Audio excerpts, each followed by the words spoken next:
The following is a Journey into Comics Network production. Hey, this is Veronica from Foodies Watching Movies, and you're listening to the Journey into Comics Network Best of the Week show. Highlights from all the episodes on the network this week. Enjoy! Piss off, Ghost!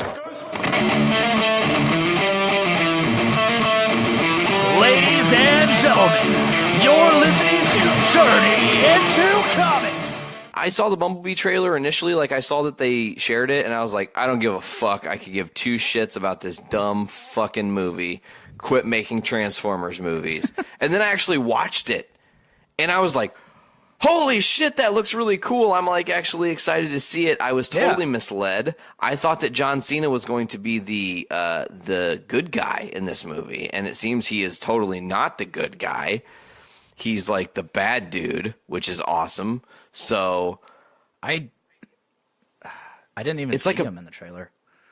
Really? He's the lead general. He's the lead general. Nate. What? Oh. I'm not gonna lie. Fuck. I stole that me. joke. We were at lunch. You can't see me, you motherfucker. Yeah, we were at lunch, and Tyler brought it up. Brando had already seen it, and he made the joke, and he's like, "Yeah, I didn't even see John Cena in the trailer," and it went over my head then, but Tyler got it right away. Took a couple seconds for Joe, and then Brandon just starts chuckling. I'm like, man, oh good. god damn it, because I was also doing my own thing while listening to them talk, but I was like, oh man, that was bad. Yeah, for Transformers movies, I kind of stopped watching them a while ago, but this is one that kind of draws me in. I would actually probably check this movie out. Mm-hmm. The Last Night wasn't terrible. It wasn't as bad as Age of Extinction or Dark of the Moon, but I guess they're all not the best anyways, but Last Night I didn't hate the first one. I didn't either. I liked Revenge of the Fallen more. wasn't that bad either. I mean, I liked it more than the first, mostly because in the first movie, I was so pissed off about all the Transformer fights. I was like, oh, cool, up close grinding gears. That's awesome. Next movie. Man, the Transformer noise, too. Yeah. And then next movie, oh, shit, you can actually see them duking it out and fighting. And it's not up close, super, seeing all the gears turning and grinding up against each other and sparks flying. And I was like, oh, cool, I can actually see what's going on.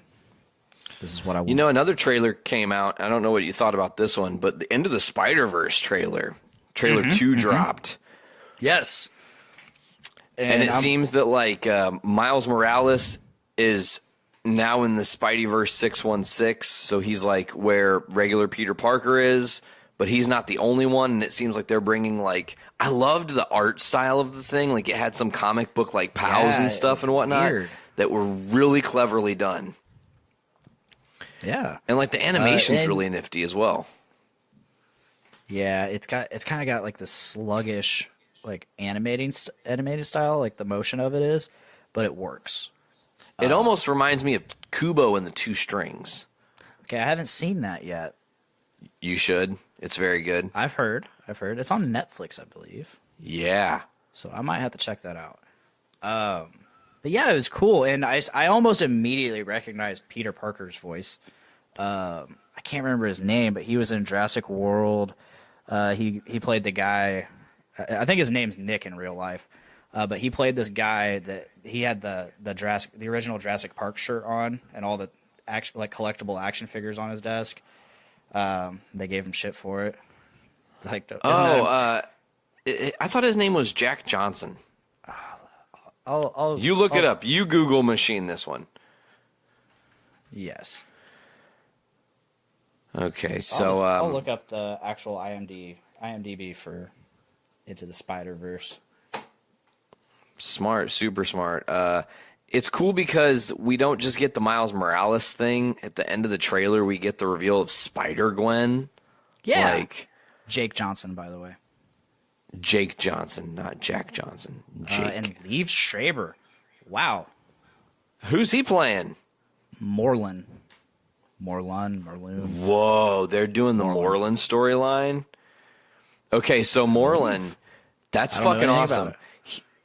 Okay, Morlun is from the Into the Spider-Verse storyline that came a couple years ago, like 2015, I think. And Moreland is essentially this dude. His family lives off the energy of people who have the spider power. And he travels interdimensionally to find spider people and steal them of their life force. He essentially utilizes Madam Web as like the launch point to use and to break through the Spider-Verse and find all these different people. And it's crazy because in that storyline, there are hundreds of Spider-Men from different universes. Yeah. It's like one of them is Ben Parker. Like Peter got shot and killed that night and Ben becomes Spider-Man. But he's old and kind of not really that good at being a superhero. He's just trying his damnedest, you know, but he's like a little sluggish. And then there's like Spider-Punk and Spider-Pig and fucking... Spider-Pig? The British Spider, I think, is one of them. And there's like the Japanese Spider-Man. They even have nods to Tobey Maguire's Spider-Man and Andrew Garfield's Spider-Man in the comic universe, making them essentially canon. Okay, so I'm going to say this real quick. Sure. This is just... I type in Into the Spider-Verse cast, and that's what Google gives me at the very top. It's their list.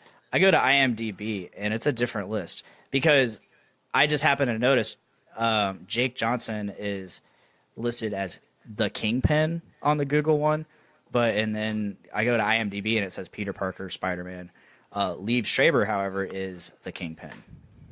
Oh, ooh, that's interesting casting. And I don't see Moreland anywhere on this, on IMDb. Damn it! Oh, I hope but it would make sense. It would be cool. After what you just told me, it makes sense. So I don't know. Yeah. Maybe he is in it. Maybe I don't know. Oh man, that story is really fucking cool, dude. It's a really great read. I think I can get you access to that through my Marvel account. If you're ever looking to read some comics and get like dive deep into that, because Into the Spider-Verse, that story is awesome. They did a like 5-book intro before that called Edge of Spider-Verse, which introduced your Gwen Stacy, who is alive in the universe, not dead. Spider-Gwen, yeah. And like that's shocking. Again, Parker died, she lived, she survives Pete and becomes the female Spider-Man. Yeah, I'm stoked for that movie, and I feel like people are like, it's probably not going to do that good, but I think I'll go see it in theaters, honestly. I think it would be worth it to see it in the theaters. Oh, definitely. I'll go see it. Like Incredibles 2 that's next week. Oh, hell yeah. Oh, that's next week. Shit. Oh, yes, it is. I wish Miranda's kids were old enough to take to the movies. I mean, they're 4 and 5, but it's just like, Oh, that's a stress and a fear. Yeah, so I'm sitting there Don't like, cry, man, don't scream, don't have a tantrum. Yeah, and I'm like, man, I want to take them so that they can enjoy this awesome movie, but I want to be selfish and be like, I want to enjoy this movie. So, yeah. Totally. I totally vibe that, man. We took Ollie to see Spider-Man Homecoming when he was like just turned 4, I think, or just turned 3 maybe. I'm not sure. I can't remember. 2017, last year. He was just turned 4, yeah, because he'll turn 5 this year. So we took him to the movies for the first time, and it was like really good. And then we just found out last weekend that his dad took him to see Infinity War in theaters. Interesting. He sat through the whole fucking movie. Ollie loved it. Man, thought it was great. Maverick, Miranda's son, he is super into the Marvel characters. Like, he's gone from. He was obsessed. He's still pretty obsessed with Captain America, but he's been getting into the Flash, so going over to DC. But he's a big fan of the Flash. He's a big fan of Black Panther. She told him that I got Black Panther, and he's like, "Oh my god, he needs to bring it over so we can all watch it." I'm like, "Hell yeah, I'll watch Black Panther with you, buddy." Funny that you say that. I watched that with my dad yesterday. It was the last Marvel movie he hadn't seen. He saw Infinity War before he saw Black Panther. Oh yeah. Yeah, and let me tell you, my dad's like kind of old school, so he's real hit or miss with movies. Either he's going to get like hooked immediately, or he's going to be like, I'm not fucking interested, turn this shit off. Which he did initially with Doctor Strange. My dad's like, turn this shit off, I don't want to watch it. And I was like, no, trust me, it's really good. And like we gave it a second watch and he liked it. But we watched we watched Black Panther last night, and he was just glued to the TV, just like watching with his jaw almost like open. Like, holy shit, this story is incredible. And yeah, it's totally incredible. I even noticed a super tiny Easter egg. I don't know if anybody's even brought it up, but in T'Chaka's brother's apartment in Compton, where the movie essentially starts. So Killmonger's dad, right? Who's with Zuri. Yeah. There's a Super Nintendo chilling in the background. From the suburbs of Chicago and Illinois, this is The Puhr Report with your host, Andrew Puhr.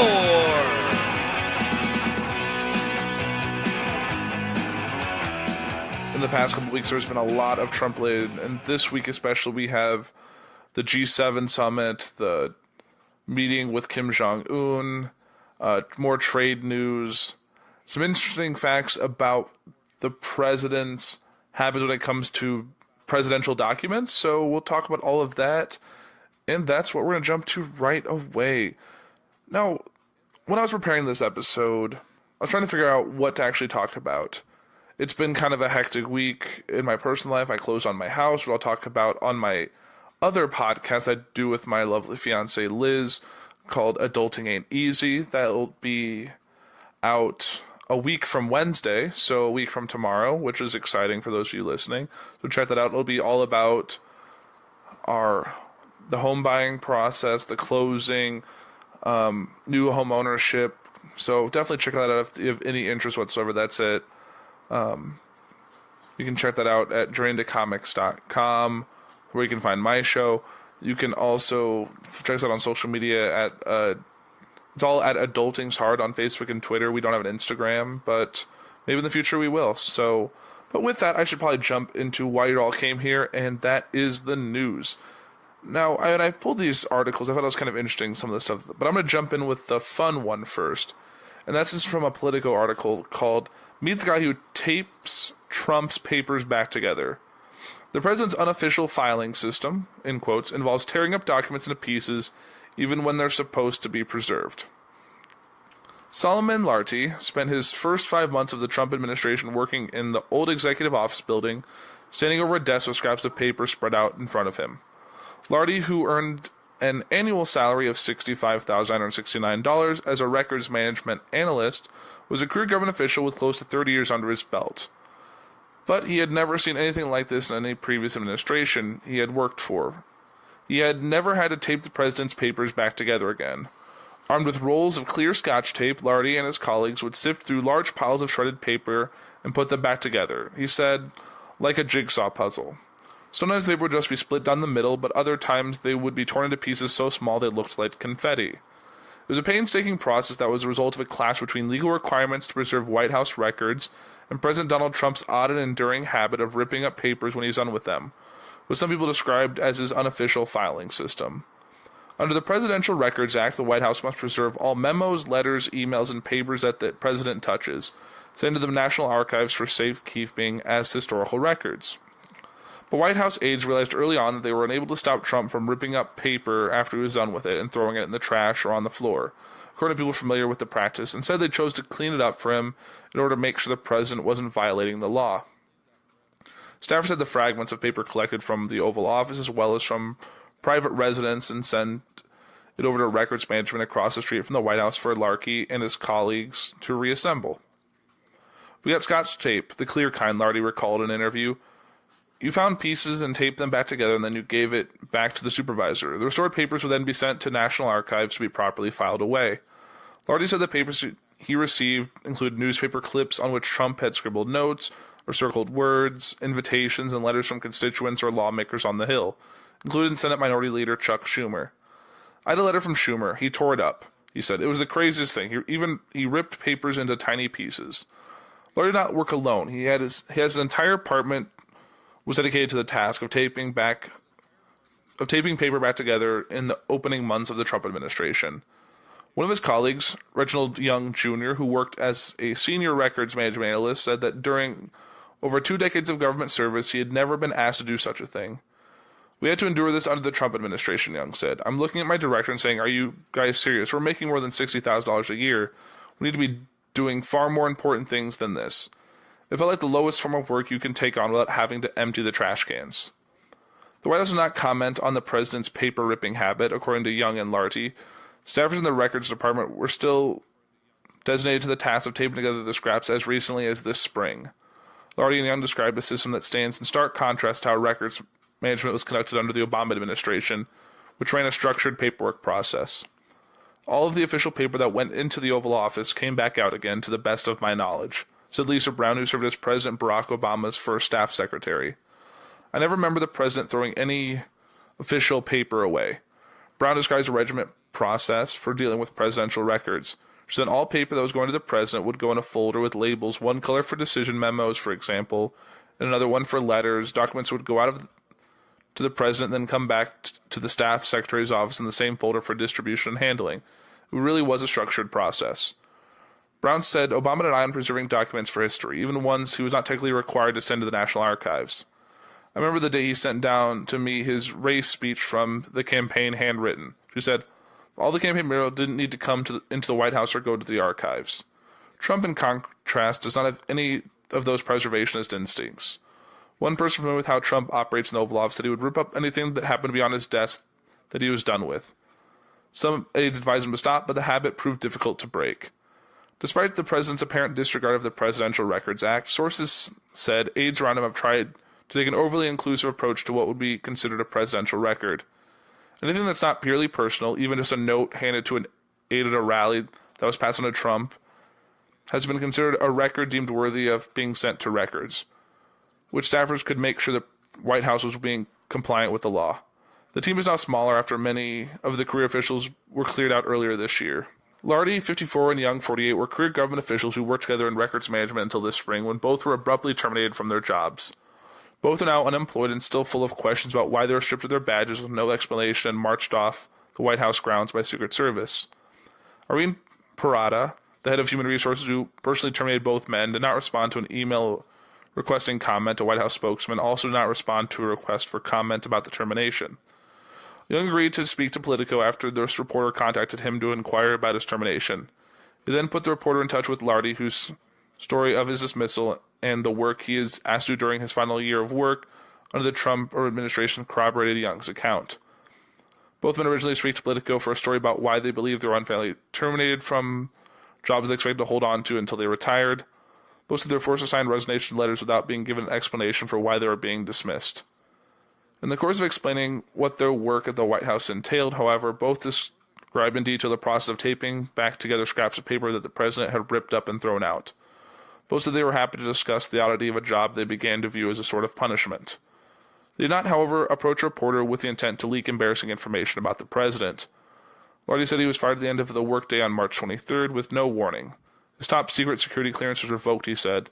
Later, 5 boxes of his personal belongings were mailed to his home. I was stunned, he said. I asked them, why can't you all tell me something? I've gotten comfortable. I was going to retire. I would have never thought I would have gotten fired. He signed a pre-written resignation letter that said he was leaving to pursue other opportunities, but he is still unemployed. Young, who was terminated April 19th, said he fought back and had his official status changed from resigned to terminated. I was coerced to sign a resignation letter at the time, then they escorted me to the garage and took my parking placard. He described the firing as traumatic and frustrating. The only excuse I've ever gotten from them, he said, was that you serve at the pleasure of the president. So, that's the end of the article, and it's kind of interesting. It wouldn't surprise me if this is true, but this also could be a story about 2 guys who were wrongfully terminated or acting out and spreading this kind of story. Both could be accurate. It's kind of hard to say here, but I'm leaning towards there just being some cuts across the board and some positions being removed. But the fact that President Trump tears up his documents or rips it in 2 and throws it away is not all unsurprising, given how you get from just anytime he talks or how his physical presence is in places. That's not even something I do, but that's just me. I guess with that, I'll move on to more important news, and that is regarding the G7 summit that happened earlier this past week. So the first thing involves a viral photo that came from Germany regarding the G7. So the G7 photo that went viral Saturday appeared to say 1,000 words. President Trump sitting with his arms crossed with German Chancellor Angela Merkel facing him. Leaning forward and surrounded by other leaders. Released by the German federal government, it contrasted heavily with the official White House photos that showed more conciliatory photos of Mr. Trump and the other world leaders. The photo from Merkel's office went viral Saturday before Mr. Trump retracted his earlier signing of the final statement. Red meat, we crave sustenance. Guys, we are not invading my aunt.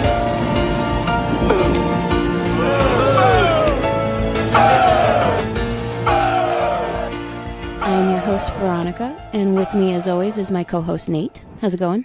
It's good. How are you tonight? I'm doing good. I'm very full. I'm ready to discuss some stuff. We've got some special guests this evening. Tonight, we are hanging out with my mom and her friend David. This is my mom, Josette, and David. We're really excited to be here tonight on this fabulous podcast. Well, good. I'm glad to have you. Yeah. I talk about you enough on here, you know. It's I true. know. I heard about the whole Children of the Corn episode. I remember where that, I yeah. totally got slammed. I didn't know you were going to listen to that one. Yeah, I'm glad I did. Now I know how you really feel about your childhood, Veronica. That you traumatized me. Yeah. Yeah. Well, I'm glad that you can accept that it happened and we can move on. We can move on. Okay, great. So, Maybe. David Lee, what's up, man? How you doing? Good. Glad to be here. That's great. I'm glad to have you on, man. Have you guys seen anything cool recently in the theaters? We've seen something uncool. in the Oh, theaters. uncool. We like hearing about uncool Please stuff. do tell, because I know somebody else who also saw this movie that you're about to talk about that was really jazzed to see this movie. And I'm curious to see what she thought about it, too. Yeah, Our she's got- co-host, Lauren. Yeah. Shout out to Lauren. I think the big thing is here is how uncool this movie actually was. It was called Hereditary. Hereditary. Yes. Lauren was talking to us about how she wanted to see this movie when it came out. I said I had no interest in seeing it because I really don't know what it's about. Do you want to enlighten me? I believe, according to the tomato meter, it had a 98% approval. We're the 2%. that I think Wow. did not actually like it. So What about it we were didn't really you like? excited. We were looking forward to this movie. I think we were like a level 10 excited to go see it. And, I really was, because I love witch movies and I love horror movies. And this is supposed to be a scary movie, right? Oh, yeah. It was supposed to be scary. I had just read an article on Facebook that it was one of the most terrifying movies, and so I was really excited to go see it. Okay. Well, you really like scary movies. I, however, like old scary movies that aren't really scary. You know, I like the cheese factor, but things like ghost movies and witch movies and stuff that might be plausible just kind of freak me out. Right. I think Deadpool 2 was a bit scarier than this. Wow. Okay. That Yeah, bad, huh? So, Yeah. so It's weird because I think that people said this movie was like, ultimate scare and whatnot. You said it was suspense, but it doesn't really have the payoff. Is kind of, I mean, you want to answer that? So you can get full into here's- spoilers. It's cool. So here's the Yeah, spoil here's it the- away. Here's the three parts of this movie. One is the suspense. The second is the plot, and then the third would be the family dynamics. And the suspense part of it was actually okay, but it was a slow burner, and there was this anticipation that something was going to happen. The first half of the movie is leading up to. I guess we were waiting and waiting and waiting, and it would have a little bit of jump scares and things like that. So in terms of creating an eerie tone, they kind of maintained this eerie tone throughout the whole thing, which they actually did a pretty good job on. The thing that really knocked it, I think that really made it really good, was the family dynamics. It had a very dysfunctional family dynamic. But by the time That it's you all liked. done, yeah, you kind of liked it, how they interacted and how they kind of bashed each other, and like the mom tried to kill like Roseanne dysfunctional, or a little bit worse. Okay, Yeah, okay. it was A little bit worse. A little bit worse than It that. was a little bit worse because the mom actually, inherited this witchery from her mother. She didn't know she had inherited it, and she would sleepwalk, and so the dysfunction came in where she sleptwalked and tried to light her children on fire with lighter fluid. So you So this throw. is not a movie for me. No, it's actually they throw that in the middle of it. They I can't believe you tried to kill me in my sleep and cover me in gasoline and light me on Sure, fire. sure, as I'll one never would. be able to trust you. And they introduced that as one of the big riffs in this family, but it served no point really in the whole plot. Yeah. So Like- she's just an awful person that has this problem. No, she's kind of nuts. She's a little okay. bit crazy, perhaps, but even that had nothing to do with the witchcraft theme. So what they did is they decided to throw in about 3 or 4 unrelated elements that created an eeriness to it, but there was no payoff. There was no connection whatsoever, Right. really, on the I'm going to go light my son on fire aspect while sleepwalking. So it's they just never giving really witches addressed a that. bad name. It was just kind of, yeah. Okay, let me just sum it up. Say like I spent an hour making pancakes and you were watching me make pancakes and you were anticipating the pancakes and the whole time you could smell them and you knew they were going to be good. And by the time they got done, like an hour later, I took the pancakes and flipped them over and dropped them on the floor and then told you that the 8th king of hell is responsible and then just go downstairs. That's the movie. Wow. That sounds awful. I So they know. just like write it off into the sunset. That's this how is the I reason. felt. There was nothing really was congruent. It was stupid, honest to God. sucks. Yeah. It's kind of like this. So imagine if you're watching. But it was like my pancakes. Imagine if you're watching The Shining, right? And The Shining's a pretty good movie. The And Shining's imagine one of if my right favorites. smack dab in the middle of it, Jack Nicholson tells a story of when he was a little kid and I got attacked by dogs and he almost died, and it was this big moment in his life. And it had nothing to do with anything. It was smack dab in the middle of it, and you're wondering, what the heck does that have to do with Right, anything? There right. were little pieces like that kind of threw the whole thing. Do you think they were just trying too hard? What they were Yes. trying to do is adding these eerie elements. For example, there was another part where the mom designs little doll houses. She's an artist, and she designs these really detailed little art things. So throughout the whole thing, she's trying to get this ready for some display. I believe So- it's called assemblage. So it actually was kind of interesting seeing her paint, and she would paint her mother and paint the kids exact replicas of her own home. Because that's not creepy Mm-hmm. at all. Well, it looked creepy, but or it had, witchery at all. well, but that has nothing to do with the whole movie. It doesn't have anything. There's nothing to do. The Right. things So they're just trying to create an atmosphere, and there's no payoff. they were creating an Right. atmosphere. That Another sucks. example. Amateur. So the youngest daughter gets decapitated by the son. Why?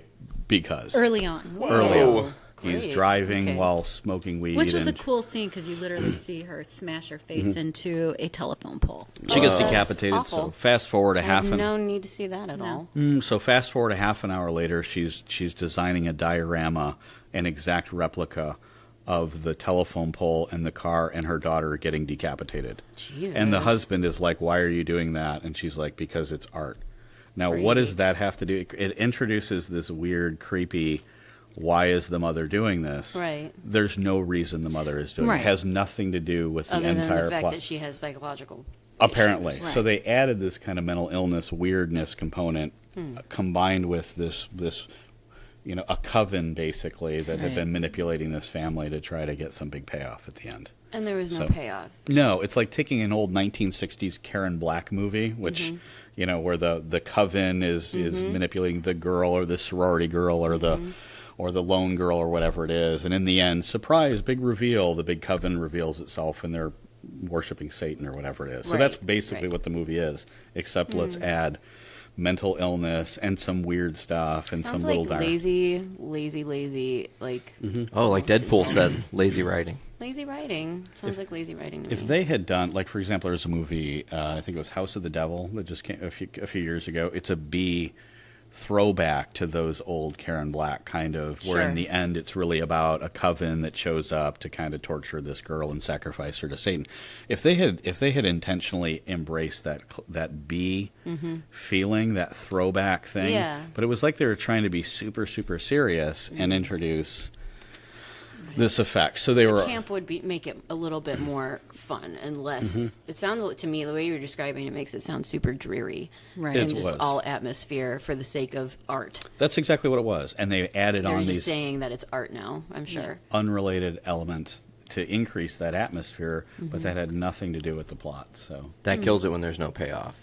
well, in the end, it just got crazy business. In the end, we don't even know what the heck happened. Right. In the end, it was like they it was conjured like the nuts. 8th king of hell.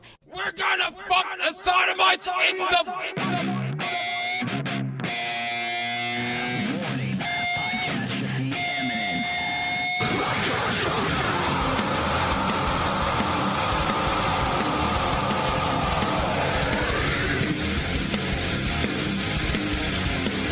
This is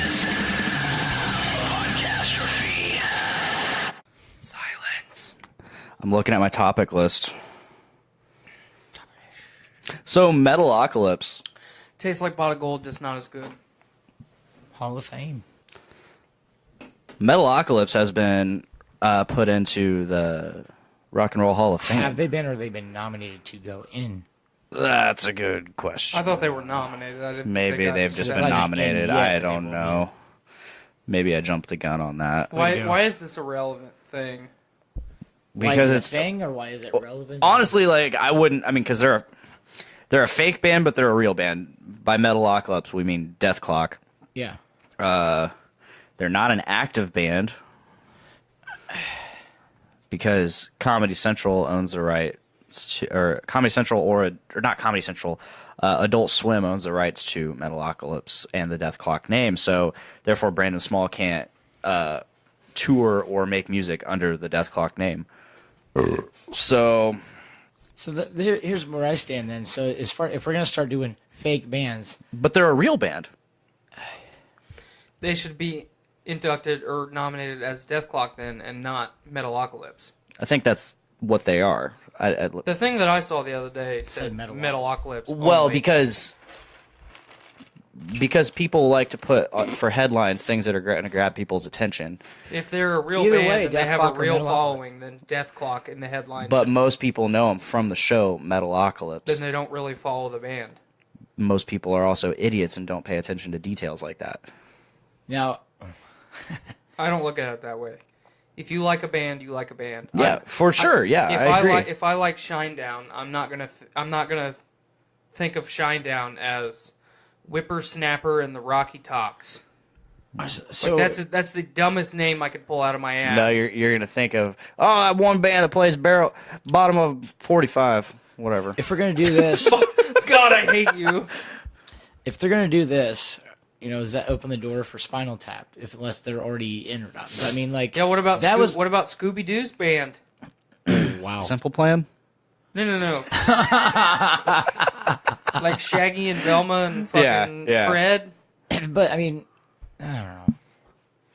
But yeah, Death Clock is a real band, and I don't know. Are they like Hall of Fame material? No. I don't No. think so. Absolutely You can not. make the same argument like the whole Sylvester Stallone in the boxing Hall of Fame, just because he was in a fucking movie that made the sport so fucking big. Yeah, But See, I would disagree with you there though, because that's actually doing something for the sport. So it's grasping at straws, but at least he did something for the sport. What has Death Clock done for metal? not shit. Nothing. Honestly. and that's my argument. Spinal Tap's actually made like Oh lists. yeah, Spinal Tap. I think They've made actual lists for top metal or rock Right. songs.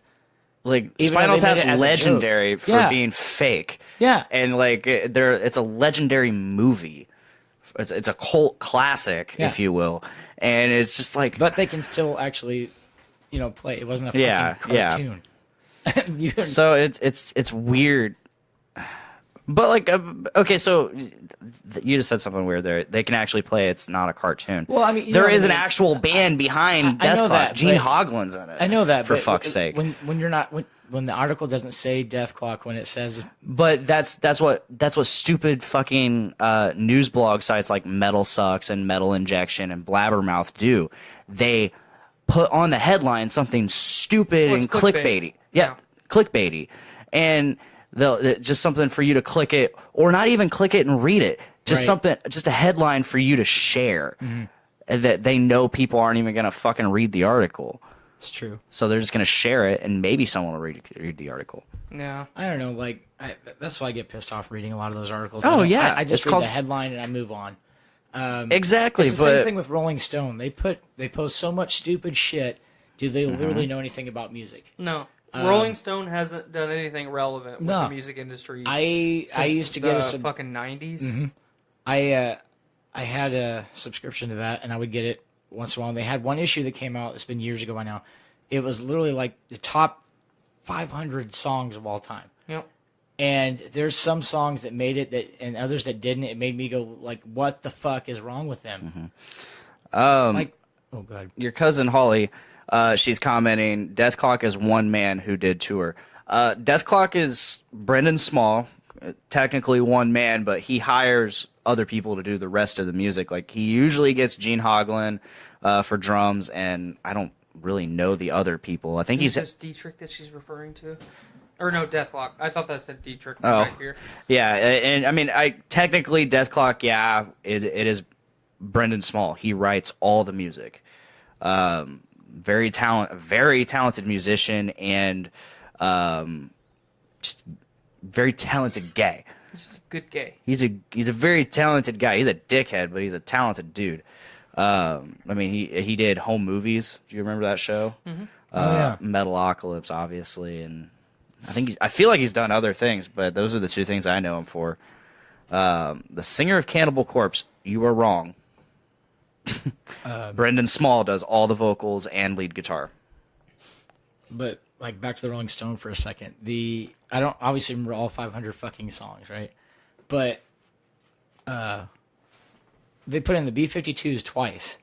You know, once for Love Shack. Obviously, everybody knows Love Shack. They love that song. Most people do. But they also had in their Rock Lobster in there.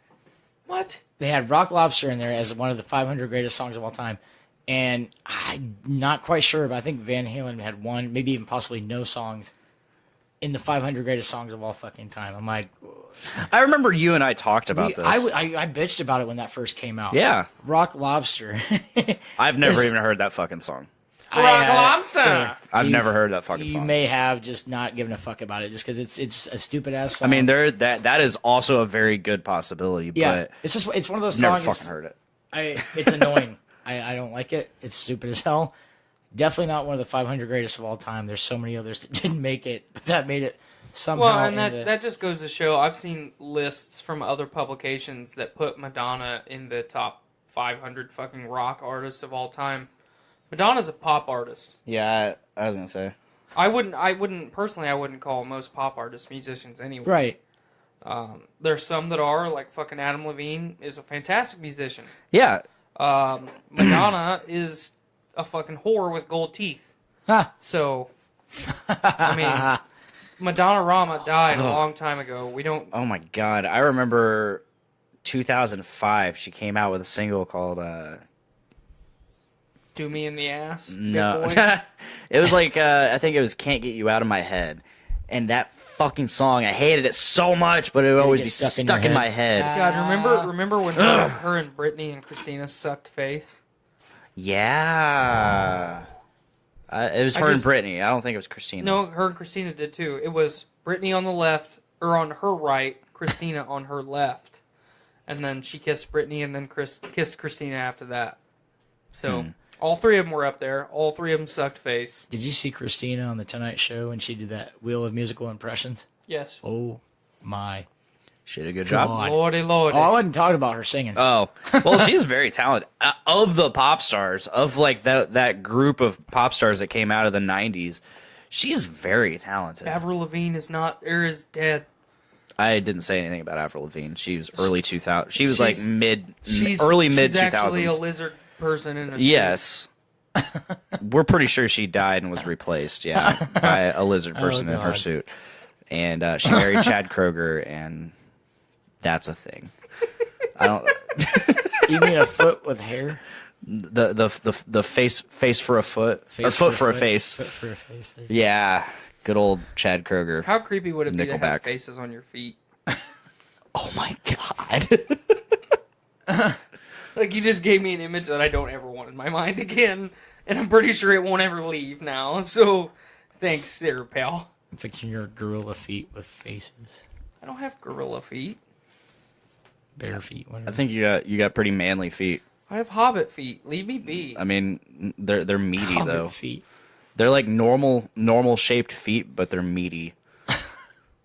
So they look. I have big feet. I mean, I will say, like, they look like hobbit feet minus the hair. Oh, I do. They're on my. I do. You got hairy toe knuckles, but just not up on the the top feet of my in foot. general are not hairy. Oh my god! I do. Have hobbit I am feet, though. so glad this is a discussion right now. Are you getting aroused looking at my No, but you do have a thing for feet. I'm like half tempted to take my shoes and socks off. Does Miranda know you got a foot fetish? I don't have a foot fetish. Oh.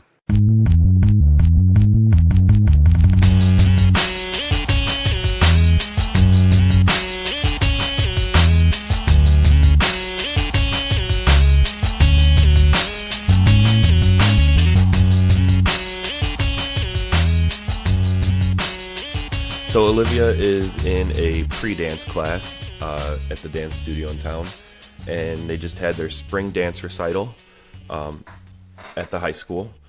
And, you know, we had to buy tickets, and the tickets were $10 in advance, $15, I believe, at the door, which, I mean, for a kid's dance recital is a little over the top, I feel, but that's not the point. The point, so I guess, do you want to tell the story, or do you want me to tell the story? Well, I mean, You go ahead. Let's hear it. Let's hear your version of it. well, so we get there, and Libby, I guess, was already freaking out. Like they had all the kids like in a hallway, kind of by the stage, not where everybody was coming in, and apparently she was freaking out, saying she didn't want to go on stage. She didn't want everybody to laugh at her if she messed up, which I don't know where she heard that, but so she's freaking out, and so everybody was supposed to be in the opening number, and then they all had their separate dances, and then everybody was supposed to be in the closing number. Too many dances, might I add. Way too many. We were hoping to go see Livy do her one dance, and it ended up turning into being there for 2 hours. Yeah. But Yes. I digress. Go on. So, the opening number, Livy did not come out.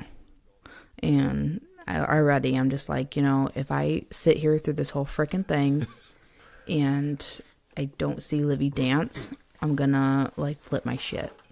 So she didn't come out for the opening number, right? So here comes her dance. A lot of the kids were in a couple dances, but she was just in the one in the middle. So here comes her dance. And here she comes going across the stage with her mother. Her mother is on the stage with her. So I'm just like, what the hell? So I was recording it too on my phone, and I felt super uncomfortable continuing recording while she was in the shot. So I was doing my best to cut her out of the shot. But she was holding Livy's hand, so it was kind of hard. So thankfully, she just went across the stage with Olivia once and then got off to the side. I was fully expecting her to stay on the whole time. So Livy did end up doing her dance without her mother on the stage with her, even though her mom was on the side of the stage. I was going to say, her mom was still on the side of the stage, like at the very edge of where the curtain covered. So when they did certain moves, like there's this, I don't know, for any of you that are familiar with dance, it's échappé. It's where it's almost like a jumping jack. They put their arms out and their feet out. And every time she did that, you just see like an adult hand sticking out the side of the curtain, and it was kind of ridiculous. Yeah, I mean, if Livy didn't look so damn cute in that little blue outfit, that would have just ruined the whole thing for me. But so she did her dance, and that was over. Then the closing number comes, and she didn't come out again. And then they did awards. She didn't come out again. So during, I think right before the closing number, so Jess came, which is Chris's ex-wife and Mark and Livy's mom. She came out and made Chris get up and leave the auditorium to try to go calm Livy down, which I had told her from the very beginning when she came and tapped me on the shoulder and said, Livy's freaking out. And I immediately said, well, just let her, leave her back there. The people that run the dance class, they are used to dealing with kids. They can manage a crying kid for a few minutes, and as soon as we leave her alone, it'll be 5 minutes. She'll be done crying, get it out of her system, and she'll be ready to go. But, she wouldn't leave her alone. So Chris leaves to go try to calm Livy down, and then here comes Livy down the aisle by herself, perfectly fine, not crying. And then somebody, I think maybe Jess's brother maybe might have let her out to go find where Chris and her mom went. And then she was just, after the recital, she was flipping out, and it was just a friggin' disaster. When they presented the awards, Livy got a certificate for, completing her first year of dance. And She threw it at Jess. They walked it over and handed it to Livy, who was standing at the edge of the stage. And as soon as Livy grabbed it, she just threw it out like behind the curtain. I was not taping. I was recording. How old are you? Yeah, I know. I'm old. So I was recording up to when they gave her the certificate, and then when I saw that she wasn't taking the certificate, I cut it. And then as soon as I cut the video, that's when she grabbed the certificate and threw it. And I wish I had kept going just 2 seconds longer. I would have got a good video of that. It would have been funny. But, I guess at least Jess did her... not Jess. What the hell? Olivia did her dance. Well, Jess did her dance, too. So at least we saw Olivia do her dance, or else that would have just been, like, the biggest waste. It was super adorable. And actually, I posted a video of it on my personal Facebook. Maybe after we're done recording this episode, I can tag it on the Kids for Sale Facebook page and maybe try to get it on Instagram. I'm still new to Instagram, so I'm not too savvy with how to get stuff posted there. But I'm trying to learn for the show. But yeah, maybe check out. By the time this show drops, the video should be up on the Facebook page, so you can see the video of Livy doing her recital dance. And if you watch carefully on the right hand side of the video, you can see her mother dancing behind the curtain. Carefully to see her go across the stage with her in the first place. So when she started going across the stage, I cut the video because, like I said, I didn't want her in it. I wanted just Livy in it. So I saw her coming across the stage. I cut the video for about the first 15 seconds until her mom got across the stage and walked off. And then I started recording after she walked off. But yeah, it was uncomfortable and it was ridiculous. And let me just note that was the only parent that did that. The entire show. And there was another kid or two, at least one kid that one boy. Yeah, which actually that's a friend of ours, well, a friend of mine that I used to work with and actually graduated with, but her kid was freaking out too. And actually it was funny when they presented the awards, he was standing at the front of the stage just crying. Like he saw his mom and he was like reaching for her, but she was like trapped in the front section, like people on both sides of her. She couldn't get out. He was just standing there crying. So somebody luckily came and grabbed him and walked him out to his mom, but that was funny. But she didn't go up on the stage and, hold hands across the stage. Please, people, don't be helicopter parents. Yeah, it's not necessary. I know you don't want your kid crying, and it's not easy to leave a crying kid, with people that they barely know.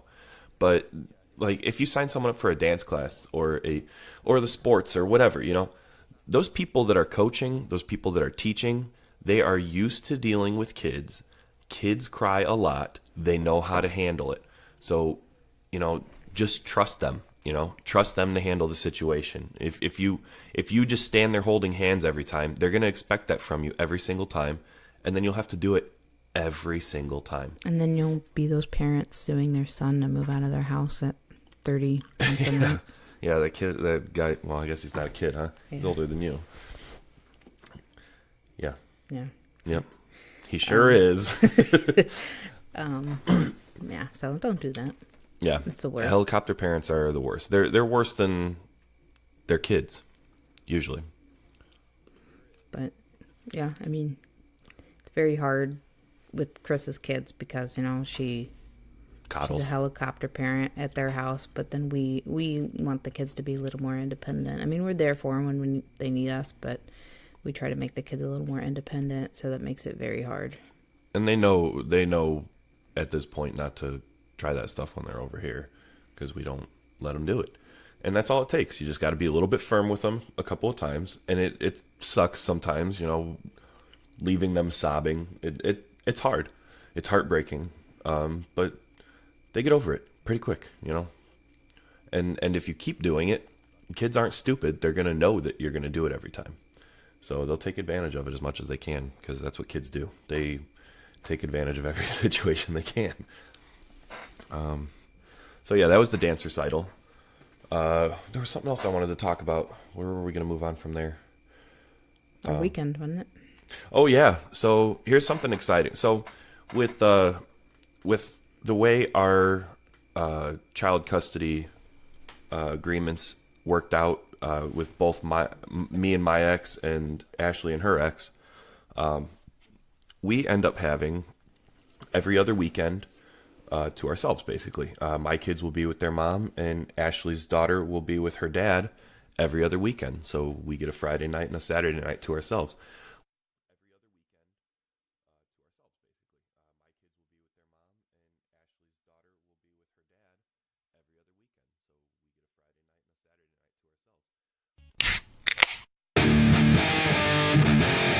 It's time for Brews with Dudes.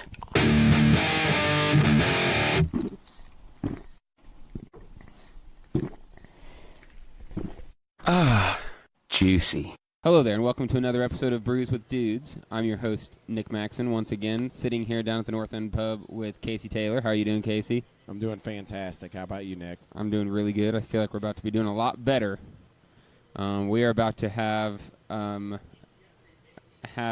this is going to be one of my favorite episodes, I can tell, because we're smashing some Weldwerks out of Colorado.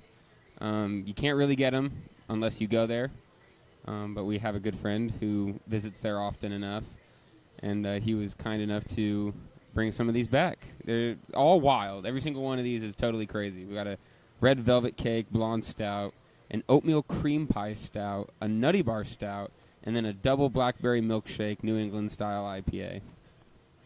So every single one of these is going to be totally wild. We're also sitting here with Creed. How you doing, Creed? I'm all right. How y'all doing? We're gonna get better, and we're also sitting here with Mr. Tommy. How are you doing, sir? I'm great. I'm waiting on some Nutty Buddy. Yes, we're gonna get there. It'll be easier to get to since we got several of us sitting here. So let's start with this red velvet cake, shall we?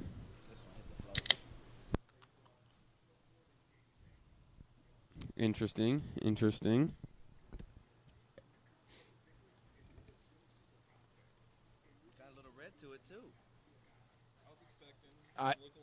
Yeah, that's not the color that I thought it was going to be. Wow. So newsflash, guys, this shit is red. I mean, when you hear it in the name, it clearly says red velvet on it, but I just did not think. I was still thinking blonde velvet. It's 7.4%. It says it's a blonde ale. So I didn't expect it to be dark, but I didn't expect it to be red. So, all right, boys, cheers. Let's see what we got.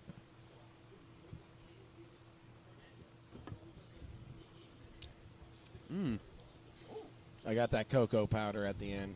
That's interesting. Creamy. It is very creamy.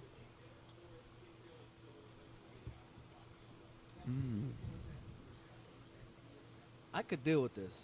I'm not a stout fan, but I could deal with this. Yeah, this isn't too bad at all. Let's see what we got. I'm trying to dissect how I feel about this. Like, I know. it's good, but I'm trying to think about all the taste because there's a lot going on. Yeah, it gets so confused by the color, what I thought it was going to be like, what I thought it was going to taste like, and how it actually does taste. It's good. I could sit here and drink this all day. I don't know if I could drink it all day. Let's see. It is a blonde milk stout brewed with cocoa powder, red velvet cake mix, and vanilla. I don't even like stouts. I can't pick out the individual flavors, but it tastes good. Yeah. It's like real creamy. That's the dominant thing to me. Yeah, creamy and some cocoa. That's what I'm getting. But it's good. It's smooth. Definitely tastes like a milk stout. Yeah. The cream for sure. Yeah. It's pretty all right. What are you most excited about out of these? Oh, without a doubt, the Nutty Bar. Nutty Buddy. Bar. I mean, I was the fat kid at lunch that had a Nutty Butter bar every day. Like, I was instant when they had the snack. I don't know if you guys had the snack bar thing where it opened up and you could buy all the not good stuff after you had to eat a normal lunch. Mm-hmm. Yeah. There'd be days I'd keep my normal lunch money and just buy 4 Nutty Bars. I mean, it's in part while I was fat. But that, and there's also the oatmeal cream pie stout, which ironically, if I wasn't buying Nutty Bars, I was buying oatmeal cream pies. So, pretty excited. We should have saved some of this and done a suicide at the end. Just all of it? A little bit of all of them. That would have been all right. Something tells me it still tastes good, too, actually. Mm-hmm. Still could do it. I bet you that blackberry would override a lot of it. So what do we got next? I think next we're going to jump into that oatmeal cream pie. 7.2%. These are all ass whoopers. See, I feel like these guys are influenced by Little Debbie, you know. So my granny always ate the cream pies a lot, and my dad ate Nutty Buddies every day for decades. So I'm kind of excited here. Oh, yeah, me too. All right. Well, that's part of the fun stuff. In the last 5 years, I feel like beers have just came leaps and bounds to the stuff they're trying. It's something.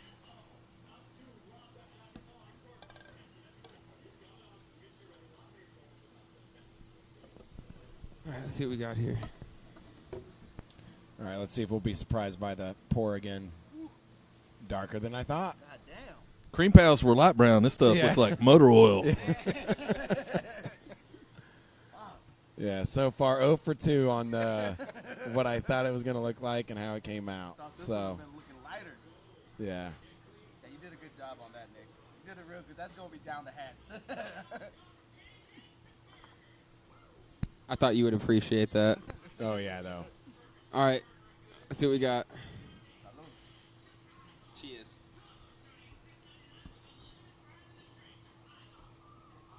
It's pretty good. Dank. That is pretty good. It got like a bubbly, like to a pop, like a soda. It's definitely got that oatmeal. It's not bad. That's not as bad as I thought it would be. Yeah, to me, this is more stout. Yeah, this is definitely a stout. The other one you could trick yourself into thinking it wasn't. I think I just been hanging out with you too long.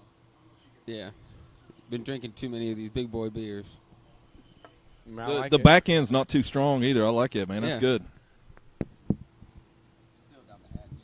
This one is definitely creamy too. I like it. What do we have to say about it? Milk stout brewed with lactose, flaked oats, malted oats, molasses, and vanilla. This is a money stout, I think. And this is definitely more up the stout that I was thinking it was going to be. But, yeah, you get the nice oatmeal to it. It's creamy. The color, super dark. But, yeah, I like it. I was expecting this color out the velvet. The velvet was a blonde. I know. It's like there's great flavor, but the back end or the aftertaste disappears real quick, so it's a little different than I expected. But it's good. You're right. The aftertaste is good. It's just gone. It hits you with it, and then it's gone. It's not any lingering taste. Like, take that, taste buds. Now it's Yeah, 7.2%. That's not bad at all. That should have sneaked up on you. I like this one better than the previous. I would agree. I like the oatmeal better. It's hard telling. I like the stoutness of the oatmeal cream, but I like how confusing the red velvet was. There's so much going on. Yeah, you might need a whole beer one of those to actually figure it out or something. Yeah. Like that. It reminded me of the Neapolitan stout, where it was like there was something like I like it, and I'm trying to figure out what I like about it. It looks different than I thought it would, but yeah, I mean, I felt like I might have to drink a whole one of those to really dissect it.